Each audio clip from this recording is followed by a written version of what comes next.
एक 16 साल का लड़का पाकिस्तान के खिलाफ उस वक्त बैटिंग करने के लिए उतरा जब भारत के 22 रन पर 4 मेन खिलाड़ी पवेलियन लौट चुके थे और उस खिलाड़ी के सामने वकार यूनिस जैसा बॉलर बॉलिंग करने के लिए खड़ा था।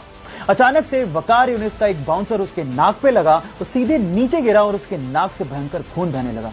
फिजियोथेरेपिस्ट ने कहा कि तुम वापस चलो, रिटायर हर्ट हो जाओ, लेकिन उस खिलाड़ी ने कहा मैं खेलेगा। उसके बाद उसने उसी ओवर में 3 बाउंड्रीज मारी और एंड तक नॉट आउट रह के मैच भी बचाया। खिलाड़ियों ने उसका हौसला देखकर कहा कि भले ही इसका कद छोटा है लेकिन भविष्य में यह नाम बहुत बड़ा करेगा। जी हां, उसका नाम है सचिन रमेश तेंदुलकर। इस क्रिकेट के वनडे मैचेस को तो आप लोग जरूर देखते होंगे। चलो इसके बारे में एक इंटरेस्टिंग फैक्ट पूछता हूं। अगर मैं आपसे सवाल पूछूं कि पूरे क्रिकेट इतिहास का पहला वनडे कब और क्यों खेला गया तो आप लोग क्या जवाब देंगे? चलिए मैं आपको बताता हूं। पूरे क्रिकेट इतिहास का पहला वनडे मैच 5 जनवरी 1971 को ऑस्ट्रेलिया और इंग्लैंड के बीच में मेलबर्न में खेला गया और उसके पीछे का रीजन यह था कि ऑस्ट्रेलिया और इंग्लैंड के बीच में एक टेस्ट सीरीज चल रही थी और उसका तीसरा टेस्ट एक्चुअली बारिश की वजह से पूरी तरह से धुल गया।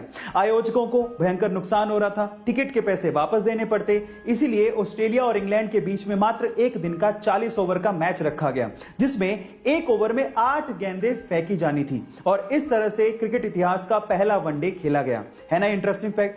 गाइस, ऐसे इंटरेस्टिंग फैक्ट्स के लिए यूट्यूब पे हमारे चैनल को सब्सक्राइब कर लीजिए। गाइस, क्या आपको पता है कि सचिन तेंदुलकर को अपने इनिशियल दिनों में मारुति 800 जैसी एक सिंपल कार खरीदने के लिए बैंक से 40,000 रुपए का लोन तक लेना पड़ गया था और आज वही सचिन तेंदुलकर BMW जैसी कंपनी के इंडिया में one of the brand ambassador है। इन तस्वीरों से यह साफ होता है कि अगर आप में डिटर्मिनेशन है और अगर आप में विल पावर है तो आप लाइफ में कुछ भी अचीव कर सकते हो।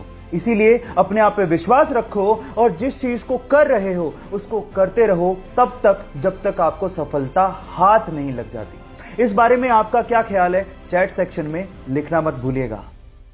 भरी मीडिया में जब उसने माना कि सैंड पेपर से बॉल टेम्परिंग का आइडिया उसका था तो इस बात से पूरी तरह से क्रिकेट ऑस्ट्रेलिया हिल गया और उस खिलाड़ी पर 1 साल का बैन लगा दिया गया। उस 1 साल में उसकी बहुत बदनामी हुई और उसे लगने लगा कि क्या वो कभी टेस्ट क्रिकेट खेल भी पाएगा, लेकिन क्रिकेट के लिए उसने अपने पैशन को कम नहीं होने दिया। फाइनली 2019 में इंग्लैंड के खिलाफ उसे एशेज खेलने का मौका मिला, लेकिन जैसे ही वो बैटिंग के लिए उतरा वहां के लोगों ने उसे सैंड पेपर दिखाकर चीटर कहना शुरू कर दिया और रोते हुए मुखौटे लगाकर उसे चिढ़ाना शुरू कर दिया। लेकिन उसने आलोचकों को जवाब अपनी बैटिंग से दिया। उसने दोनों इनिंग्स में शतक ठोके और साथ ही साथ पूरी एशेज में 774 रन बनाकर यह साबित कर दिया कि चैंपियन गिरते जरूर हैं लेकिन डरते नहीं। जब कोई टीम पहले ही टेस्ट में मात्र 36 रन पे पूरी की पूरी ऑल आउट हो जाए तो उस टीम से तो आप क्या ही उम्मीद रखोगे।